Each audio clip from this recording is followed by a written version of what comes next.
Hi, welcome to our channel where we share the most intriguing stories.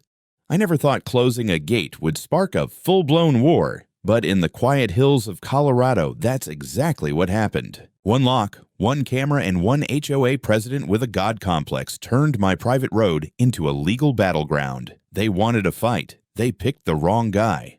I never thought opening a gate could trigger a 911 call, but that's exactly how this all started. It was a bright, dry morning in the foothills of Colorado. Crisp mountain air, just a hint of pine and dust, the kind of day that makes you feel like you made all the right choices in life. I just finished installing the final component of my new automatic gate system, a sturdy steel swing gate with coded access, cameras with plate recognition, and a reinforced base that would stop anything short of a tank. For the first time since inheriting the land from my uncle, I felt like I had real control over the property. 6 acres of old gravel road, a hillside view, and no damn HOA telling me where I could or couldn't build a shed.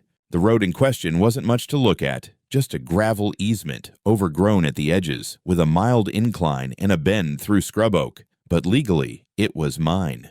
Not mine as in, I like to think it's mine. I mean mine. Deeded, registered, documented, and fully private ever since the easement was annulled back in the late 90s. The old-timers used to take this shortcut from Silver Willows, the nearby HOA-run McMansion nest, to cut over to Highway 37. But that ended when my uncle had the easement officially revoked. Still, like all bad habits, the neighborhood never let it go. So when I closed that gate for the first time, it was a moment of quiet satisfaction. I even took a picture and texted it to my buddy Eric, who helped me weld the frame.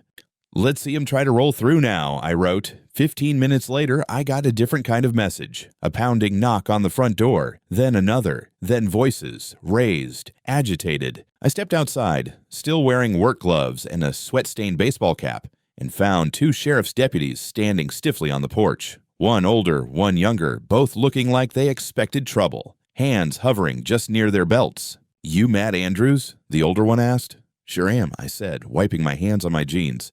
"Everything okay?" "We got a call," he said, squinting at me. "Neighbor says you've blocked off public road access and created a potential emergency hazard." I blinked. "Wait, what?" The younger one added, "Caller claimed this road is the only access point for emergency vehicles to get to Silver Willows. Said you locked it without notifying the HOA." Exhaled sharply, already knowing exactly who the caller was. "Let me guess," I said. "Karen Hurling." Blonde Bob, expensive sunglasses, believes clipboards equal legal authority. They exchanged a look. Bingo. I motioned toward the edge of the property. "Come on, let me show you something." We walked down to the gate together, and I pulled a folder from the box mounted on the post. Copies of the deed, the revocation of easement from 1998, and the official county map. The road was highlighted in yellow, clearly enclosed in my parcel with a big red stamp. Private, no access. I handed the older officer the papers. "My name's on the deed. This gate is on my land. Always has been." There's a main road to Silver Willows that comes in from the east, with fire lanes and access codes. This gravel road hasn't been part of the emergency route since Clinton was in office. He read over the documents in silence, then looked up and said, "You're telling me the HOA doesn't own or maintain this road?" "They never have," I said. "But they've used it anyway, like squatters with SUVs." The younger deputy tilted his head. "Why now? Why close it off?" I gestured to the camera on the pole. "Last week, I had 4 different cars use this road. 2 left garbage bags. 1 ran over a rabbit. The last one nearly hit my dog. And every one of them was a Silver Willows plate. So I'm done. This is private land, not a shortcut." They went quiet for a moment. I could see the wheels turning. This wasn't what they'd expected. No angry man with a shotgun. No barricade of broken-down trucks. Just a well-prepared property owner with paperwork. The older deputy nodded. "All right. Far as I can tell, this looks solid. No crime here." "Nope," I said. "Though I'd say filing a false emergency report comes pretty close." The younger one scratched the back of his head. "Yeah, we'll, note that. And maybe suggest she not use 911 for land disputes." They thanked me and walked back to the cruiser. As they pulled away, I saw one of them glance toward the gate again. That look said it all. Karen had wasted their time, but they didn't say it. Not out loud. An hour later, I checked the camera log. Sure enough, 35 minutes before the deputies arrived, Karen had pulled up in her white Lexus, stood at the gate fuming for all of 15 seconds, and then whipped out her phone. 10 seconds later, she peeled away in a cloud of self-righteous dust. That night, I added another lock to the gate, just in case. A week passed, quiet as a loaded gun. I kept waiting for something, a knock, a letter, a flaming bag on the porch, but nothing came. The gate stood firm, cameras intact, locks untouched. For a while, I let myself believe Karen had taken the hint. Maybe the paperwork had been enough. Maybe, just maybe, this would end like an adult disagreement. And then the envelope arrived. It came by courier, which already set off alarm bells. People don't send flowers by certified delivery. The guy looked bored as hell as he handed me the manila envelope, had me sign for it, and disappeared down the hill without another word. The return address was a Denver law firm, one of those fancy outfits that only show up in real estate wars and rich people divorces. Inside was a neatly stapled 8-page letter from the attorneys representing Silver Willows Homeowners Association. The first sentence nearly made me laugh out loud. We write to address your unlawful obstruction of a shared-use access road essential to public safety and community harmony. Public safety, community harmony? These people were using my land as a personal shortcut, and now suddenly I'm the villain. The letter went on to demand I immediately remove the unauthorized structure, blocking what they claimed was an historically recognized access route vital to HOA operations and emergency response. They cited irrelevant local ordinances, tossed around phrases like prescriptive easement and community reliance, and then threatened to take me to civil court if the gate wasn't dismantled within 14 days. I set the letter down and just stared at it for a while. It wasn't anger I felt, more like cold, measured insult. They knew what they were doing. This wasn't ignorance. This was a bluff, a power play. They were hoping I'd fold just to avoid the hassle. What they didn't know was that I used to write these kinds of letters. Back when I worked at the Department of Transportation, I handled infrastructure disputes, boundary arguments, even litigated right-of-way cases for the state. I'd spent 15 years buried in deeds, plats, and precedent. And I knew one thing for sure. This wasn't just a weak legal move. It was a provable lie. I grabbed my own folder, the one with the thick red sticker that read Chain of Title. Inside were copies of every land transfer from the 70s onward. In 1998, my uncle had filed the revocation of easement at the county registrar's office. It was signed, stamped, and properly recorded. There was even a notarized letter from the president of the HOA back then, acknowledging receipt of the revocation. If Silver Willows wanted to talk about historical recognition, they were about to get a lesson in legal history they'd never forget. I called my attorney, Rachel Diaz, a no-nonsense bulldog out of Boulder who once sued a ski resort into bankruptcy for misusing a forest access road. I'd worked with her back in my DOT days. I explained the situation, forwarded the HOA letter, and sent over my documentation. She called back that afternoon, and I could practically hear her grinning through the phone. They picked the wrong guy to threaten with land use law, she said. You want to go to war? Only if they start it, I replied. She drafted a formal response on firm letterhead and emailed it to their counsel that night. It included the revocation deed, annotated property maps, a breakdown of the Colorado Revised Statutes on private easement rights, and a final paragraph that made me smile. Any further unauthorized use of Mr. Andrew's private road shall be considered trespass under Colorado law and will be pursued accordingly. We sent it certified mail the next day. By Friday, I had confirmation they'd received it. No reply, but silence didn't mean surrender. That weekend, I noticed 3 different HOA vehicles slow roll past the gate, same time each morning around 8. One of them even stopped and took pictures. A black Mercedes with the vanity plate KWLADY1. I didn't need a name tag to know who was behind the wheel. I installed a second trail cam in the tree line. Angled low, infrared enabled, motion triggered. I knew better than to trust official resolution.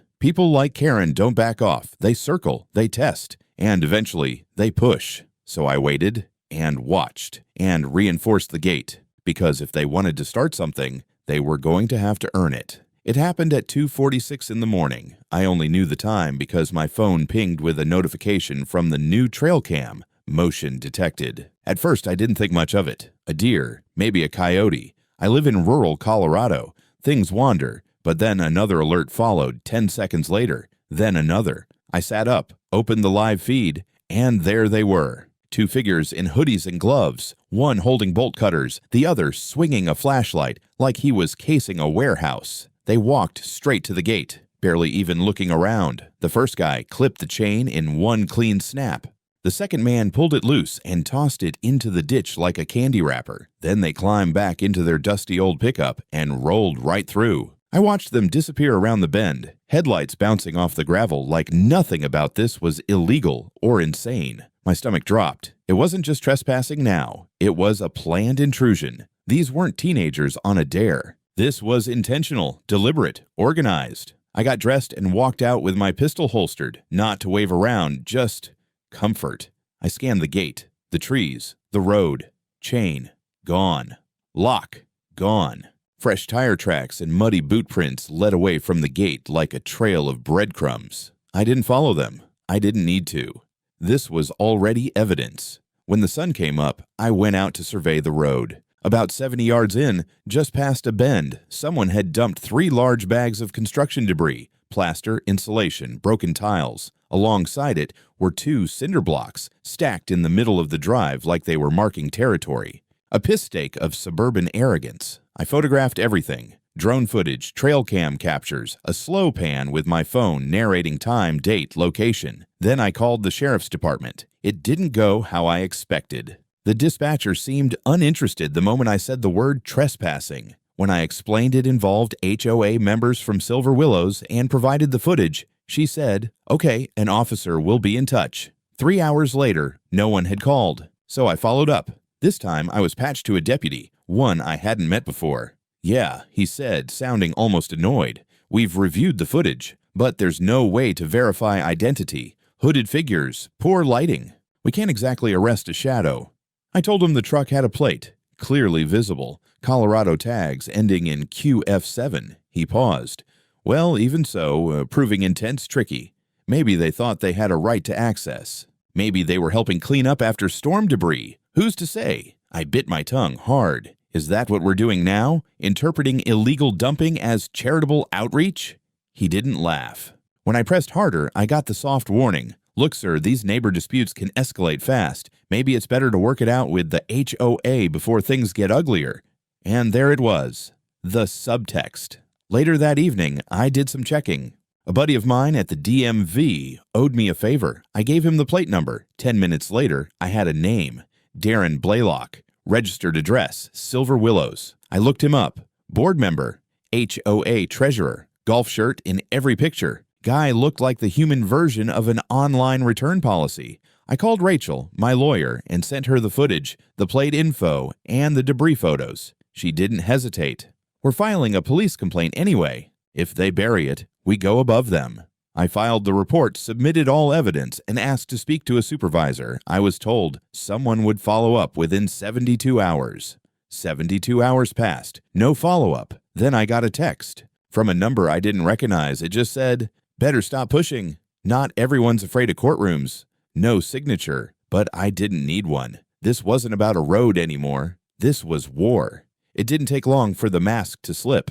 2 days after the silent treatment from the sheriff's office, I noticed my mailbox hanging open. No mail inside, just a rolled-up flyer shoved halfway in. I pulled it out. Black and white, cheap printer paper, no official branding. Just bold, all-caps lettering that read, "Dangerous road closure. Property owner jeopardizes community safety." Below that was a photo of my gate, taken from the hill above with a zoom lens, and a paragraph accusing me of reckless obstruction of a historic emergency access route used by residents and first responders. No mention of my name. But come on, who else had just installed a gate on a gravel road with a no trespassing sign bolted into the frame? At the bottom, report concerns to the HOA board. Attend the emergency community meeting this Sunday. I laughed. Then I crumpled the flyer and tossed it into the trash. But curiosity got the better of me. I logged into Facebook and searched Silver Willows HOA.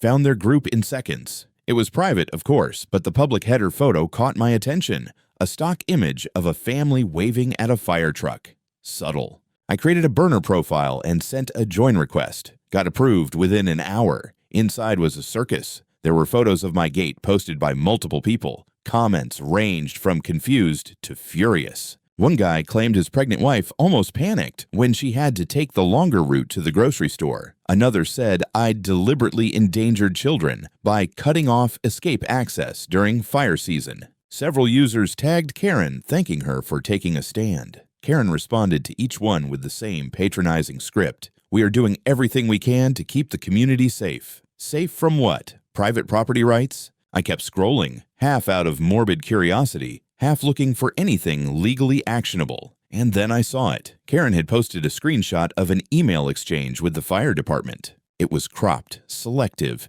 and edited just enough to make it look like the department had serious concerns about emergency access. I recognized the fire marshal's name. I'd worked with him years ago. So I called him. Hey, Rick, I said, trying to keep my voice neutral. Quick question. Did you guys send a notice to the Silver Willows HOA about emergency access concerns on my property? Rick exhaled. Oh, that nonsense. So, no, they hadn't. Karen had sent them a letter demanding a site inspection, and they'd politely declined, stating that Silver Willows has full emergency ingress and egress from the main paved road. No delays, no hazards. But Rick added, funny thing, she asked if she could forward our email to reassure concerned residents. Didn't realize she was going to crop it like that. That night, I received a knock on the door. A man in his 60s stood on my porch, visibly uncomfortable, introduced himself as Thomas Krieger, longtime resident of Silver Willows, said he'd been on the HOA board a few years back before Karen took over. I don't mean to bother you, he said, eyes darting like he expected to be followed, but I just wanted to say, not all of us agree with what she's doing. I stepped outside and crossed my arms. I'm listening. She's trying to turn the whole community against you, he said. Says you're blocking an easement, threatening safety, trying to destroy neighborhood unity. But people are starting to ask questions. He pulled a folded paper from his coat pocket. It was the HOA's last meeting minutes. Scribbled at the bottom in Karen's handwriting was a line. Initiate code enforcement. Use nuisance clause if gate remains. Then, in parentheses, contact Code Officer Martin if sheriff won't act. Krieger looked me in the eye. I thought you should know. She's not done. I thanked him and walked back inside, locking the door behind me. I was being boxed in, socially smeared, legally poked, and now targeted through code enforcement. And if I knew Karen, and I was starting to know her very well, this was just her opening act. So I made some calls. First, to Rachel, I told her we needed to prepare for a zoning inspection ambush. Then to a tech friend in Denver who specialized in surveillance hardware. I wanted more eyes, discreet ones. And finally, to the county planning office. I requested all current public works filings from Silver Willows, including infrastructure requests, easement claims, and recent grant applications, because if Karen wanted a war of optics and paper trails, fine. But I was going to follow the trail deeper, and I had a hunch it would lead somewhere rotten. If Karen thought I'd sit quietly while she rewrote the truth with flyers and Facebook comments, she had seriously miscalculated. The following Monday, I got a call from a number I didn't recognize. A gruff voice on the other end introduced himself as Mike Langston, Code Enforcement, Jefferson County. He didn't waste time.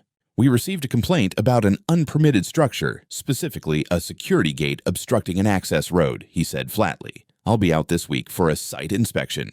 I exhaled slowly. You do realize this gate's on private land and well within the parcel boundaries, right? Not to mention legally permitted. There was a pause. That's what we're going to determine.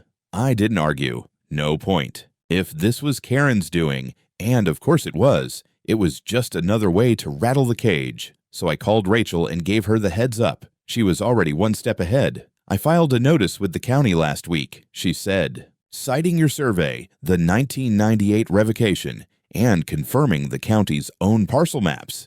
If they show up, you show them the documents. No need to argue. I spent the rest of the day prepping. Set out copies of every document in a binder, flagged with neon tabs like a prosecutor's portfolio. I even printed enlarged versions of the county parcel map and mounted them on foam board. Petty? Maybe. But effective. Langston showed up Thursday morning in a white county pickup, clipboard in hand, and an expression like he'd rather be anywhere else. I met him at the gate, documents ready, smile restrained. Here's everything you'll need, I said, handing him the binder, surveyed, recorded, and cross-checked with your office's own GIS database. He thumbed through the pages, stopping at the revocation deed. I watched his eyebrows lift slightly. He said nothing, just kept reading. Then he looked up at the gate, the signs, the camera mounted above. "You installed this yourself?" he asked. "With licensed contractors. Receipts included." He nodded once, flipped to the last page, then back to the map. After a long silence, he handed it all back. "From what I see here, you're in compliance." "No violations?" I asked. He shook his head. "Nope. But I'll have to file a report with the complaint attached. It'll be a matter of record." I didn't mind. A record of compliance was just more ammo if this ever made it to court. "Off the record," Langston added as he climbed into his truck. "Don't know what their problem is. This land's clearly not HOA territory." As he drove off, I spotted a familiar SUV parked halfway up the next hill. White Lexus. Karen. Watching from a distance like some suburban warlord surveying a battlefront. I gave the camera pole a little pat and went back inside. That afternoon, my contact at the county planning office emailed me the files I'd requested. It took hours to go through it all, but buried in the infrastructure grant filings was something that made my stomach drop. Silver Willows had applied for county maintenance funds 3 times in the last 5 years. In each application, they'd included a map with a road labeled Community Emergency Access Route, the very same gravel road that ran across my land. More than that, they'd submitted maintenance logs, repairs, grading, snow clearance, performed by HOA volunteers, all fabricated. That road hadn't been touched by anyone but my uncle and me in 20 years. Then I saw it. Attached to one of the filings was a letter, dated 4 years ago, supposedly signed by my uncle. It stated that he authorized public access via the easement road in perpetuity. Only, I knew that wasn't true. My uncle died 5 years ago, and the signature. It was a shaky, half-familiar mess, probably forged from some old neighborhood holiday card. I called Rachel immediately. "They submitted a forged statement," I said, claiming my uncle gave them permanent access, and they used it to get money from the county. She didn't even curse, just said, "Good. Now we've got fraud."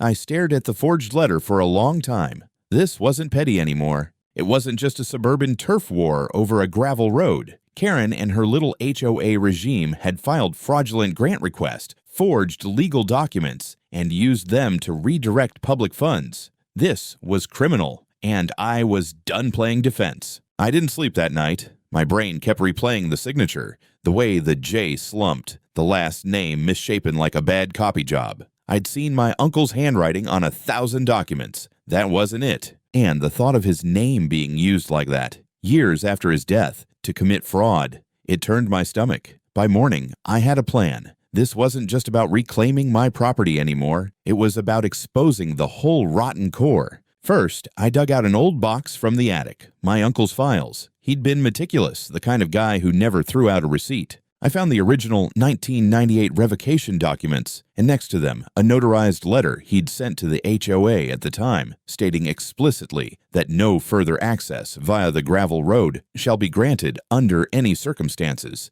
Dated, signed, stamped. Then I went digital. I pulled up the county grant database and cross-referenced their entries with regional maintenance requests. Silver Willows had claimed thousands of dollars in county-funded improvements on land they didn't own. On my road. Snowplow reimbursements, drainage upgrades, gravel restoration. Some of the entries were copied and pasted word for word from other applications. Lazy fraud. By noon, I was in Rachel's office, binder under one arm and USB drive in the other. She spread everything out on her conference table like a crime scene. Halfway through reading, she picked up her phone and called a contact at the district attorney's office. "We're filing a formal fraud complaint," she said. "They've used falsified documents to obtain public funds." While she worked the legal side, I went to see Rick, the fire marshal. I brought coffee and screenshots. He let me in without question. "Remember that cropped email Karen shared?" I asked. Rick nodded. "Yeah, my phone's been blowing up ever since." I showed him the HOA's application packet. His face darkened as he scanned the forged letter from my uncle.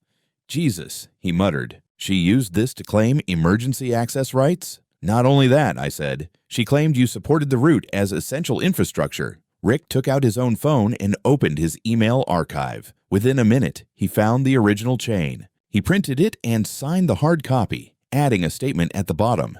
This document was altered and misrepresented without consent. Then he scanned it, signed again digitally, and emailed it to both me and Rachel.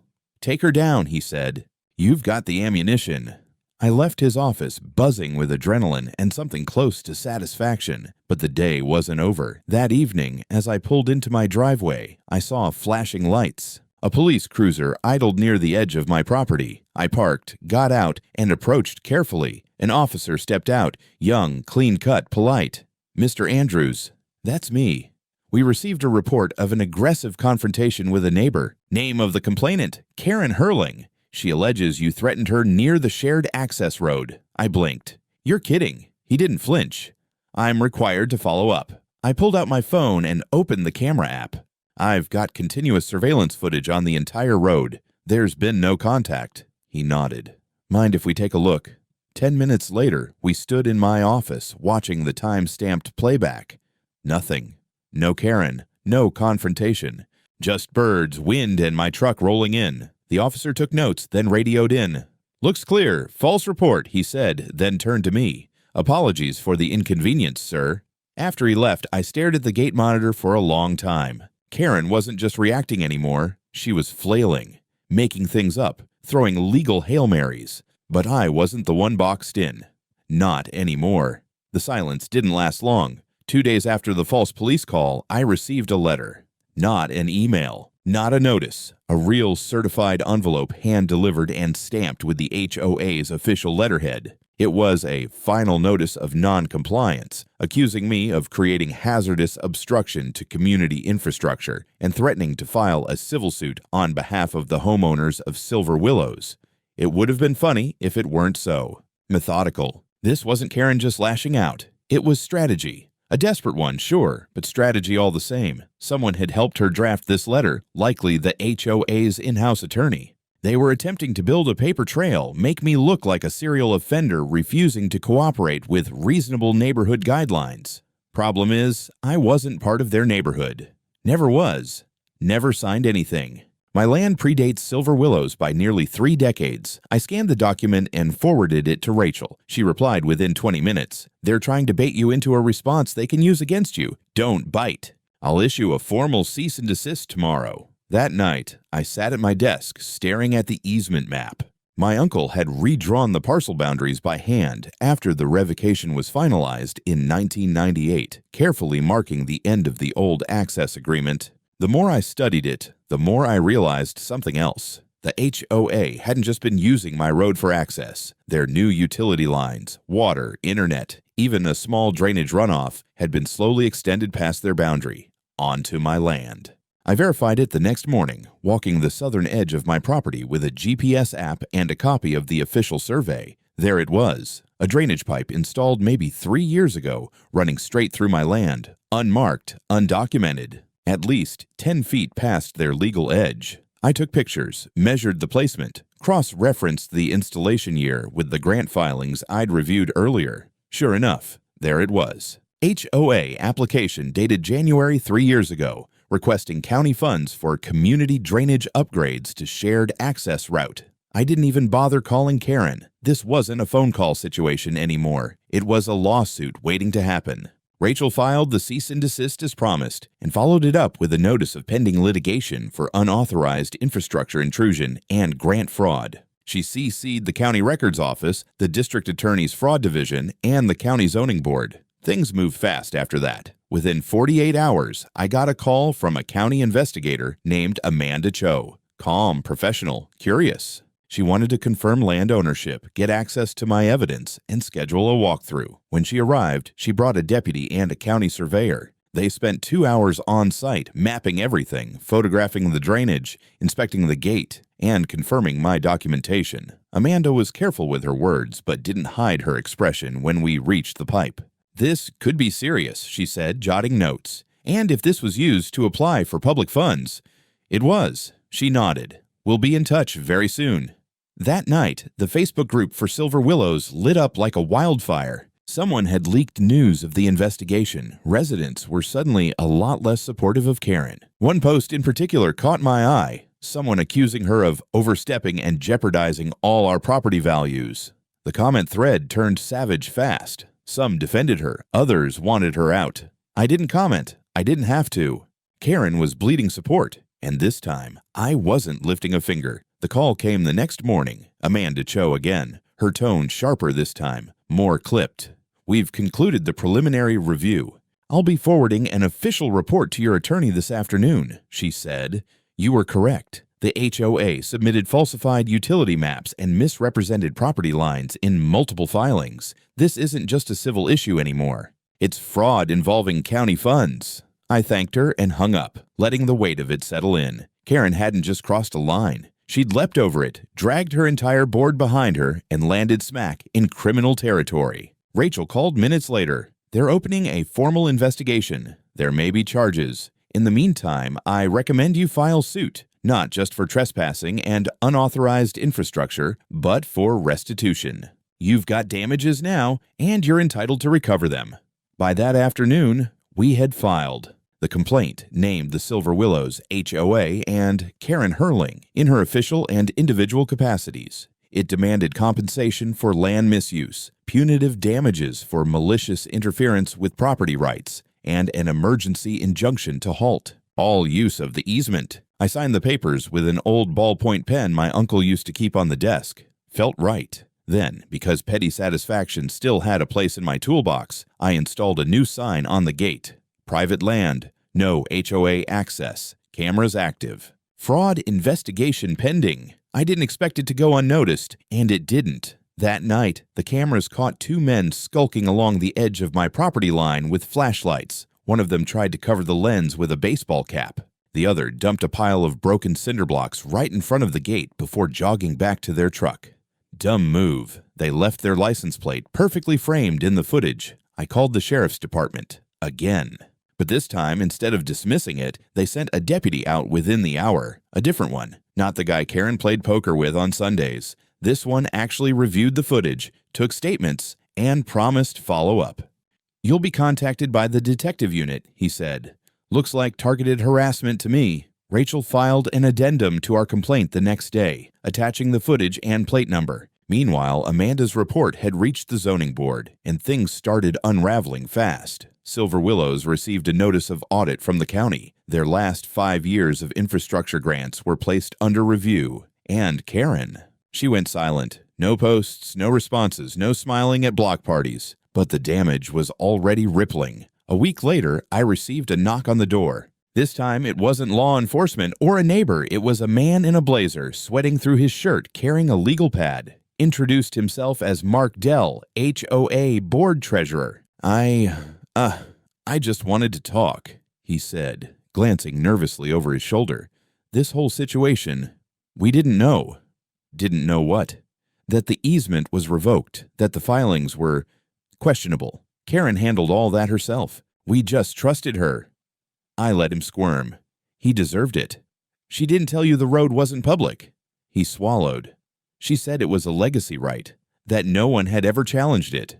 We assumed. You assumed wrong. He looked down. We're holding an emergency board meeting. She might be removed. I just wanted to say I'm sorry. And if there's anything we can do to fix this, you can stop driving on my land. That's a start. He nodded, retreating like a man who'd just realized his house was built on a sinkhole. I closed the door and leaned against it, exhaling for the first time in weeks. The tide was turning. Finally.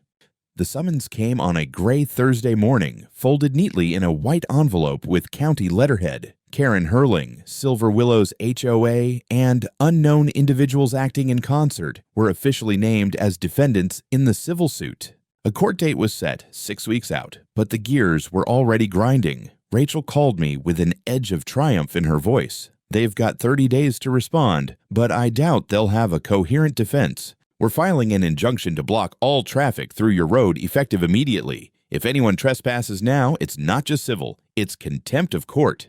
That night, I made a pot of coffee and watched the camera feeds. All was still. No cinder blocks, no shadowy pickups, just wind brushing through the trees and the occasional flicker of headlights on the far-off county road. The storm was quieting, or more likely coiling before the final strike. The next day, a process server posted notices on the HOA bulletin board and at the main clubhouse. According to someone who lived near the signpost, Karen tore it down within an hour and called it slander. She tried to rally support, but the residents weren't buying it anymore. Too much smoke, too many whispers. And then came the audit. A full team from the county finance office rolled up in marked cars and began going through HOA records. A laptop was seized, bank statements requested. The treasurer, Mark Dell, resigned on the spot.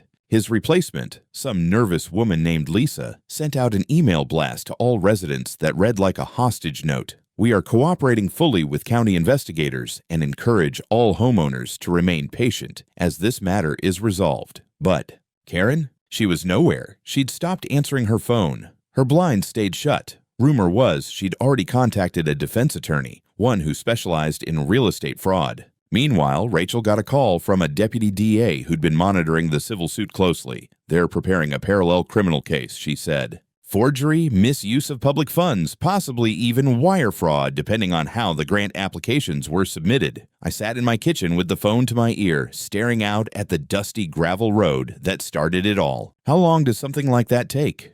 A while, but the evidence is solid. We've got the forged letter, the fake utility map, the grant forms. Your cameras caught half the harassment. If they want to make an example of her, they will.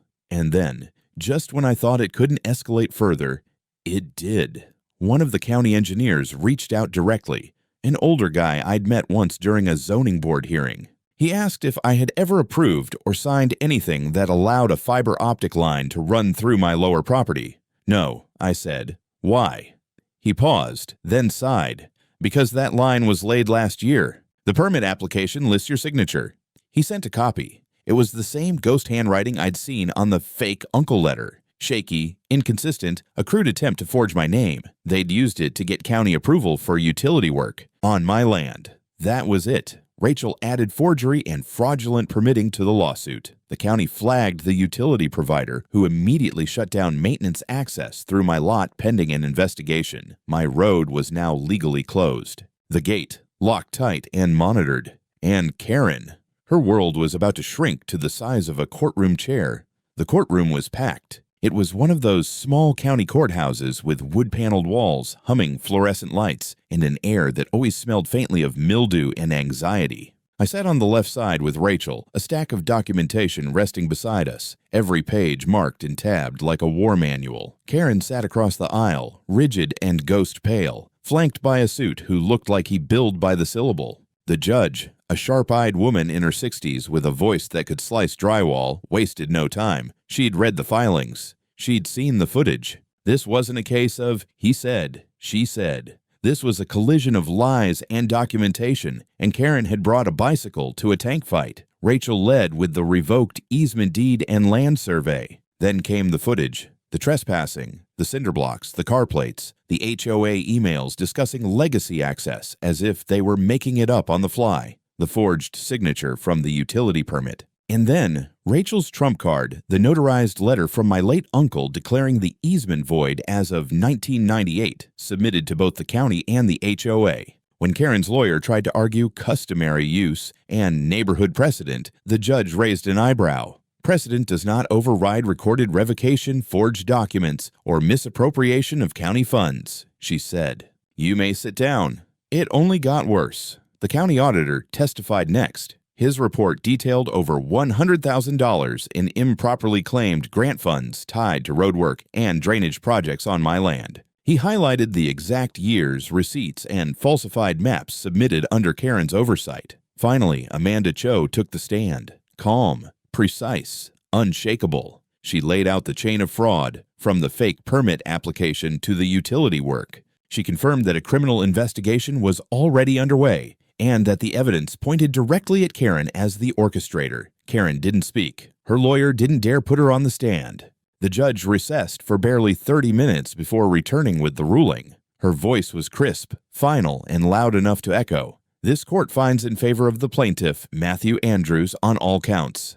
The HOA is ordered to pay damages totaling $1,150,000 for illegal use, infrastructure intrusion, and emotional distress. Furthermore, a permanent injunction is issued against any use of the gravel road by the HOA or its members. Lastly, the forged documents submitted by the defendant will be referred to the district attorney's office for criminal prosecution.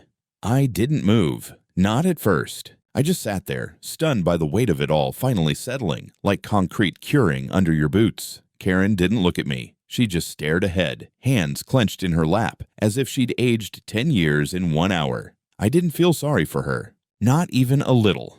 Outside the courthouse, news crews had gathered. Apparently the phrase, HOA president faces felony charges, had legs. Rachel gave a statement. I didn't. I just walked to my truck, climbed in, and drove home. At sunset, I stood at the base of my property, near the gate that started it all. I had a new sign made. Not subtle, not polite, just honest. Private land. No HOA access. No exceptions. Trespassers will be prosecuted. A final line drawn in gravel and steel.